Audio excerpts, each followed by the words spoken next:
Oh, it's springtime. The skies are blue. The birds are chirping. We're at Micro Center. It's a great day. We interrupt this video to bring you a special message from iFixit. No, we interrupt this interruption with this interruption about new stuff from iFixit. Wish you had a new graphics card, but inventory sucks? Fix the inventory problems with iFixit. Whoa, don't drop it. Can't fix that with iFixit. Just kidding, yes you can. Wish you could take iFixit with you anywhere, but your pockets aren't big enough? Introducing the new Moray And the new Minnow. Take them with you anywhere. So get iFixit for your loved one, or just get them for yourself. Okay, so we're at Micro Center right now. They're sponsoring today's video. I've had an idea of something I've wanted to do for a while that I'm finally gonna get to do. And I brought the truck because I need to make sure I have enough room to bring all of it home. Because what I wanna do is I wanna show, I've talked about ways you can waste money when building a computer. It's easy to waste money, accidentally even. So what we're gonna do is I've picked a tier of parts where they're basically the same. So an i7 14700K, Z790 motherboards, the same 4070 Ti Super tier of graphics card, the same amount of RAM, the same amount of storage, the same size power supply. But what I've done is, with the exception of the case and the CPU, which are identical, we are going to be taking a top tier build where we overspend on a motherboard, and we overspend on the graphics card, and we overspend on the RAM, and we overspend on the storage, and we go top of the line on that stuff. And actually not quite as top of the line as we could have with like the motherboard. I think the board I chose was like 600 and something bucks, where I could have gone as high as like $1,200 for the motherboard, which is already stupid, even for an i9 processor. And then we're gonna take the same classification of parts, but at the more entry-level price point. Still sticking with like a Z790 chipset, which, to be honest, we could even go lower than that if we wanted. But then what we're gonna do is we're gonna build the systems, and we're gonna show you side by side how much they cost and how much performance you really do, or foreshadowing, don't gain by overspending on your parts. So let's go inside right now. I'm gonna grab the parts, we'll lay them out here on the bed of the truck, and we'll show you, it's kind of eye-opening how different the price points are, because let's just say you could build another mid-tier computer for the savings between one and the other. Okay, so we got both our builds here. We'll kind of go over the expensive build first. Yeah, it may look like it's sponsored by ASUS. Remember, this is Micro Center stuff. I just can't help it that they're the most expensive brands, really. We could have gone with like an MSI Godlike, but we didn't on purpose because, like I said, a $1,300 motherboard or $1,200, whatever it is ridiculous. So I went with the Maximus Z790 Dark Hero motherboard. That came in at $579 for a motherboard. Like I said, they're both 14700Ks. The 14700K here was $369 at Micro Center. RAM, I went with, it was 339 bucks. It's 32 gigabytes of 6600 DDR5 from Corsair. It's the Dominator Titaniums. It's beautiful RAM, but you know, it's again very expensive. For storage, we went with 2 terabyte drives for both. This is the T700 from Crucial. It's the T700 Pro, extremely fast drive. Again, kind of expensive though, because it is a top tier product. That came in at $399 for that 2 terabyte drive. Yeah, that's what it came in at. So anyway, for power supply, we went 1000 watt for both of these builds. I wanted to build in some additional headroom for power usage in the future. So 1000 watts I thought was good, because we could step up from a 4070 Ti Super to a 4080 Super or 4090 in the future, or maybe whatever next gen gonna melt your connector GPU ends up being. But that's the Thor 1000 watt Platinum, and that costs, and I always ignore the stickers because it never rings up at that price, $359. Okay, well that's what the sticker said, so whatever. And then for the cooler, the most expensive AIO I could find for a 360 was the Ryujin 360 ARGB, and this came in at $349, so that was a correct price on there. Both of these builds are using NZXT H9 cases. I've got 2 of those right here. It's the Flow for better airflow. They're in black. That's $159. You can placehold that for any case cost that you want. So as long as you factor in $100, $150, $200 for whatever your case is gonna be, it's just a box to hold your parts. It needs to have good airflow. That's what I chose because I like the H9 Flow. So what was the total on this? This build came to a grand total before tax of $3,420. $29.92. The fact that we could spend $3,500 US before tax or $3,695 after tax and not have a 4080 and not have an i9 shows you there was some extremely inefficient use of funds. So let's look at the other build. Fun fact, this is how I fold paper, this is how Phil folds paper, so I just thought I'd point that out, but anyway. Okay, so again, the same i7 14700K right there, so that was $369 as we already know. For the RAM, or excuse me, for the motherboard on this one, I chose, again, a Z790 UD-AC from Gigabyte. The UD brand has been around for a long time in terms of like Gigabyte's portfolio. Now I use it all the way back with like FX processors and AMD. It's always performed well. So as long as we keep the BIOS and stuff updated, it's gonna definitely give us better bang for the buck. That came in at $169.99 versus the other one, $579. So as you can see, there's a $420 savings right there. So for RAM, again, I've got Crucial right here. This is the DDR5 Pro. I love it. It's no frills. There's no RGB or anything on there. It's just solid NAND Micron chips in there, obviously, because it's Crucial. 5600 mega transfers per second, CL46. It's a good set of RAM. It's plenty fast. 5600 is more than fast enough for most people. And that came in at a grand total of $159. You could save money if you went with a 32 gig, and 32 gigs probably more than enough for anybody. But in this instance, I wanted to take on the position of the buyer that's trying to build himself like most people shopping in the $2,500 price point would be like a dream PC. That's a lot of money. So let's make sure we get good parts and not completely go bottom budget, but feel like we have parts that are gonna last us for a while. So it's not the base 4800, it's 5600. You could probably even push that a little bit higher if you wanted. Our drive is a 2 terabyte Samsung 970 EVO Plus. It is a Gen 3 drive. The other drive is a Gen 5, 12,400 megabytes per second. This is 3,500 megabytes per second.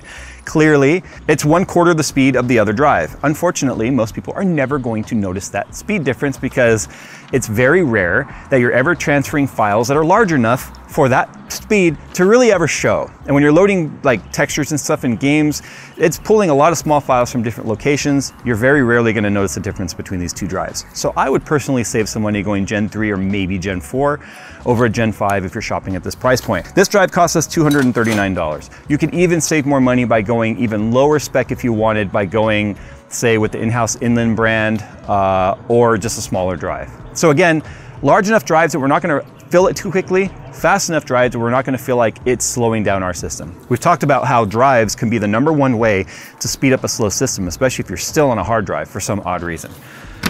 Okay, so that was actually a little bit more expensive than I think I personally should have gone, but when you see the price difference at the end, you'll still see we're doing all right. For our power supply, there goes our processor. What is it with Jane dropping processors? Anyway, this is the PQ1000M 80 Plus Gold modular power supply from Deepcool.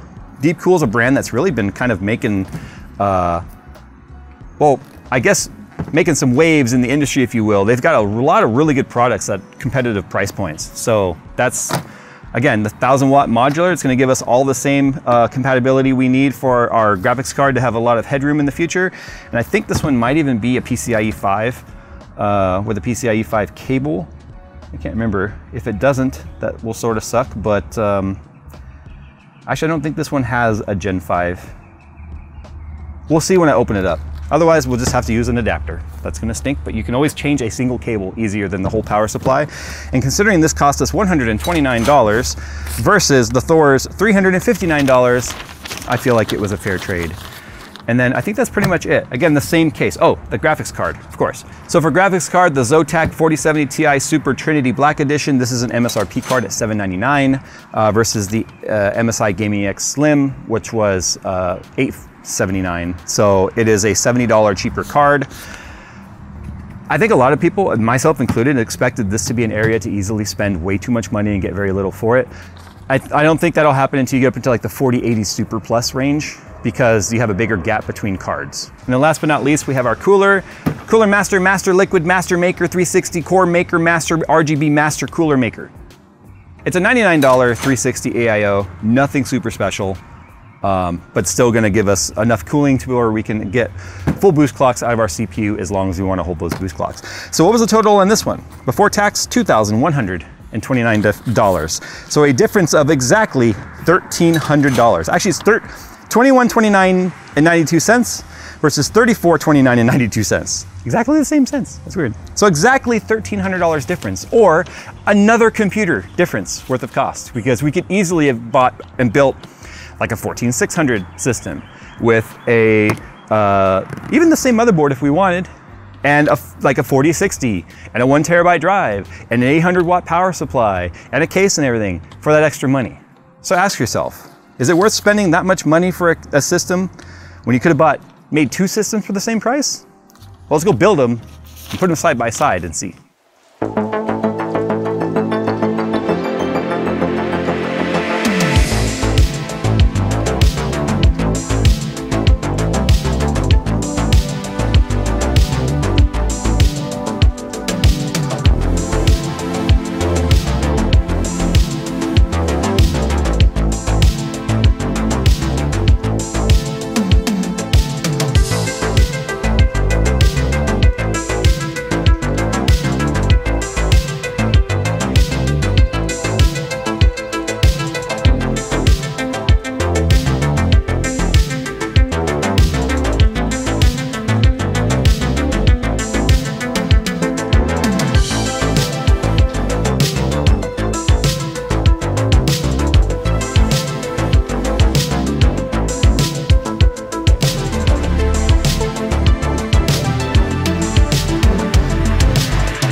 Okay, so the computers are built, as you can see. We've got the prices there, $34.29 versus $21.29. From this angle, you can see they actually don't look really any different. The lesser expensive PC doesn't look any less like quality. Like sometimes you go base bottom line PC, they look that way. This still looks like a high-end PC. Let's start with some CPU tests here. So I'm gonna say cheap PC. I don't mean cheap, it's just cheaper. Okay, our cheaper PC here, and Cinebench R23 multi-core was a 34,505. That's actually really high, because a 14900K hits like 38,000. So it's actually really close to that.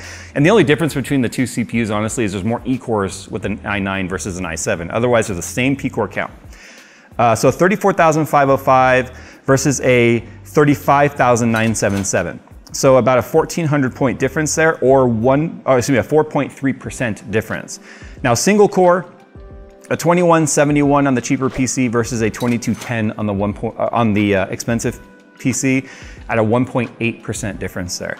Cinebench R24, 2052 on the cheaper versus 2080 on the more expensive. That's probably a more realistic side-by-side comparison in real-world performance, because R24 actually does different types of instructions in that test and different loads on different cores, rather than just hammering all the cores and P-cores and E-cores as hard as it can. So it gives you a more realistic separation in performance between the two. So 1.4% difference in performance. Now single core on the cheaper PC was a 128 versus a 131, or 2.3% difference there.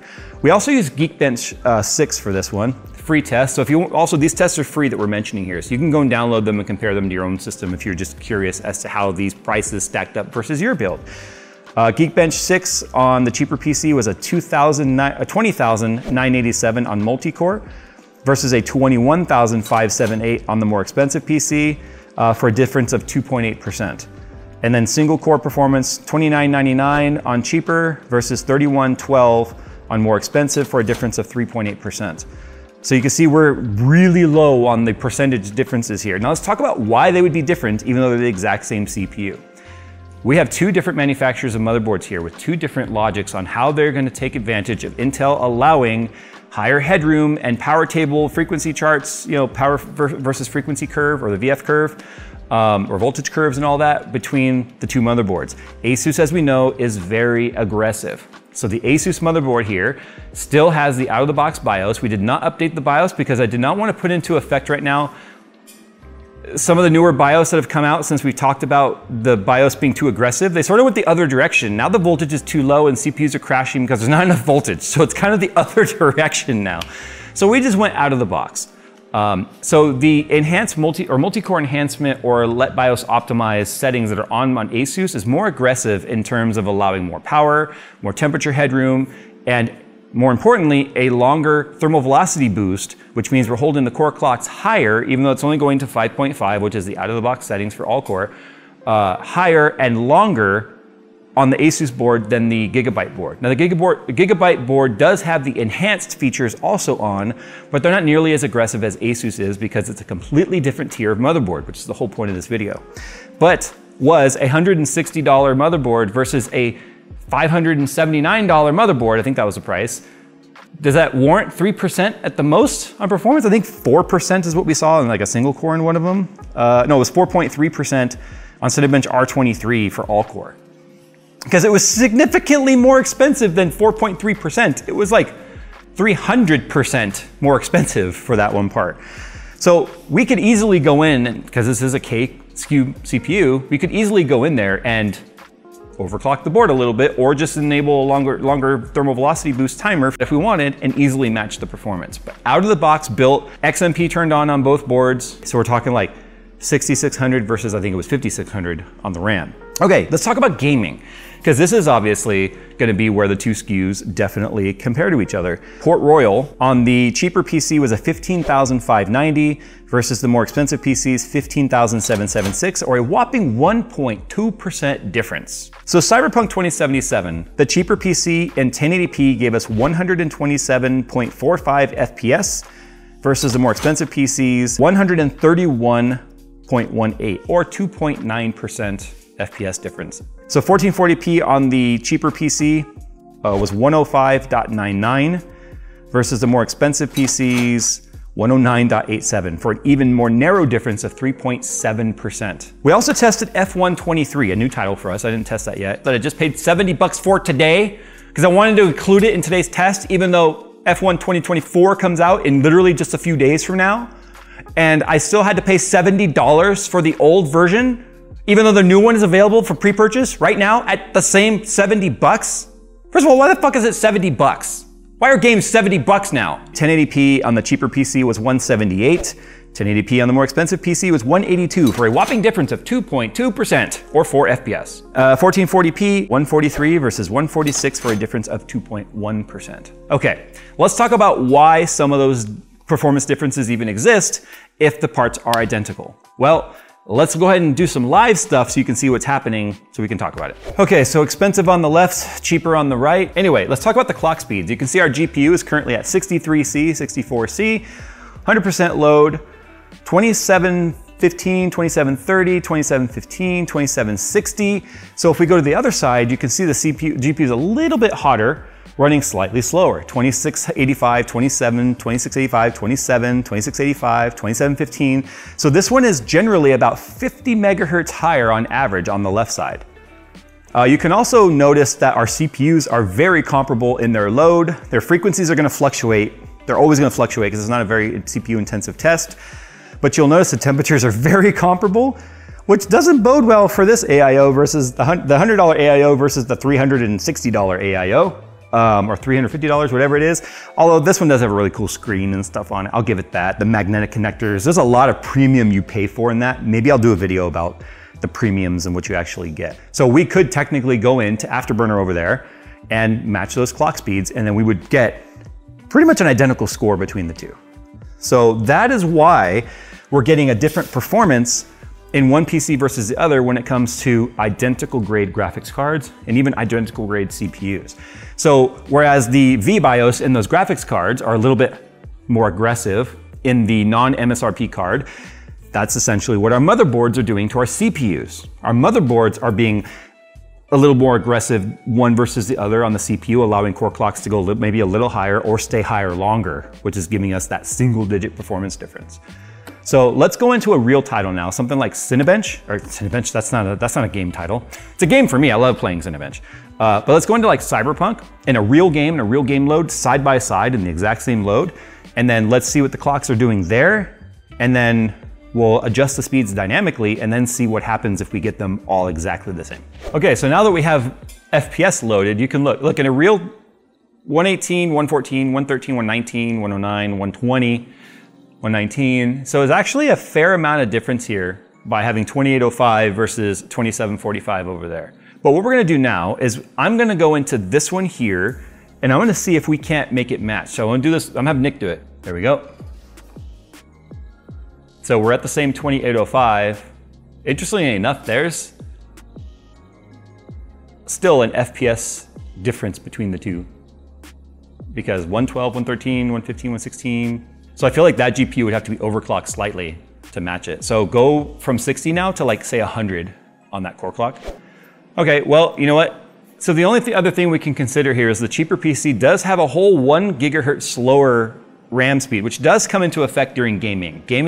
RAM speed does have an effect on games, especially a game like this that's rendering a lot of AI APCs and stuff, or NPCs in the game. So, and then obviously there's fluctuation because I have a lot less cars on screen than that one because it is completely randomized. They're not identical on the way it's happening on each save. But you can see the numbers are so close together now by us adding an overclock, which clearly has plenty of stability, plenty of temperature headroom, to where now you would not even be able to notice a difference. Like this one's actually slightly lower than that one now was at a moment. But I don't know about you, I'd rather go in here and toggle some settings and dice roll to see if I can make up 3% different, 2.2% or whatever it was difference in a game versus spending $1,300 more to match the system that's doing it out of the box. Now, obviously there's a whole lot of extra digging we could have done on this to get down to some real nitty gritty, like to actually compare the BIOS frequencies settings to see what that voltage frequency chart looks like. What is the actual turbo timer settings? We know the Asus one is pushing things the hardest out of all the motherboards as far as the ones we've tested and seen. I know for a fact that's having an effect on the CPU, which is also having an effect on the overall performance of the CPU. Even though they were locked, 5.528, 5.528. Okay, so they're not affecting this title so much, but the RAM definitely could be. But again, the difference in price that we spent for that RAM versus, again, $1,300 is not chump change. I mean, that's like rent for a lot of people right there. So I don't know about you, we could have probably gotten this build on the cheaper build, even under $2,000 if we wanted. We could have easily saved another $200 or $300, no problem, by even going with like 32 gigabytes of RAM, or going with even slightly slower RAM, like 4,800 megatransfers per second, or even reducing the power supply down to like 850 watts, because we don't really need 1,000. That's just future-proofing to make sure that GPU, or excuse me, that power supply stays relevant for longer. Now, when it comes to the quality of the parts, these are still top-tier parts for both sides, even though this is a cheaper build. This is not a cheap PC by any means. It is a high-end PC for all intents and purposes.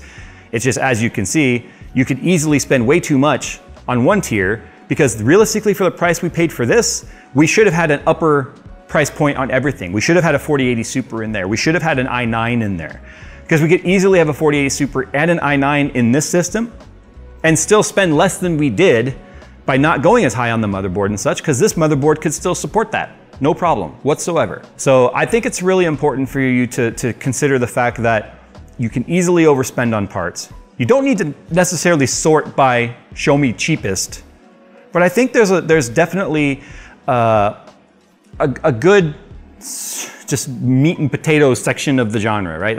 I think $200 for a motherboard is where you should realistically cap out on a real build. I don't think personally you should ever really look at higher than MSRP cards when it comes to graphics cards.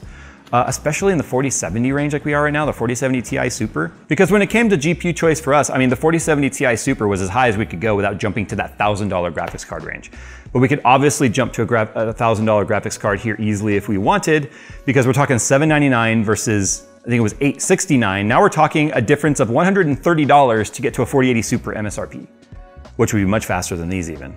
So yeah, you can see right there, and this also, unfortunately, some of the confusion for a lot of new buyers or people that haven't bought parts in a while that are now shopping, trying to figure out like, oh my gosh, where should I go? Because you can easily leapfrog parts and overspend here and underspend there. So you can see the easiest component, the single component we overspent and spent way too much money on undoubtedly is the motherboard. And I don't know why motherboards have gotten so expensive. I think it's become like an arms race for the motherboard manufacturers to see who can make the biggest, most ridiculous motherboard that means nothing to the consumer. Like they're LN2 overclocking championships. Okay, cool, but what does that mean to an average consumer? Nothing. We got a $159 motherboard right here holding its own against a $579 motherboard. Hope this video has helped shed some literal light on things so you guys can see where to save some money and where to spend that money. If you have that budget and you're like, I'm gonna spend all 3,500 bucks I got, because I did my chores, I got my birthday money from grandma, and I got all A's, so I got like some extra money from my parents, or I graduated, I'm gonna spend it. I'm just gonna be frivolous, I'm gonna spend it, I don't care. As you can see, save money in other components and put them in other ones. Easy place to save money is the motherboard. And the cooler, although the Ryujin 3 is really cool, but not 3.5 times the cost of the Cooler Master cooler that's over here, keeping the CPUs, what, 66. Oh my gosh, imagine that. It's like 360 AIOs are comparable. Anyway, all right, I've rambled on enough. Tell me down below what you think your biggest tip would be for builders to save money. Because I think we're gonna probably see some varying answers, but motherboard, cooler, RAM, and storage is really easy to overspend.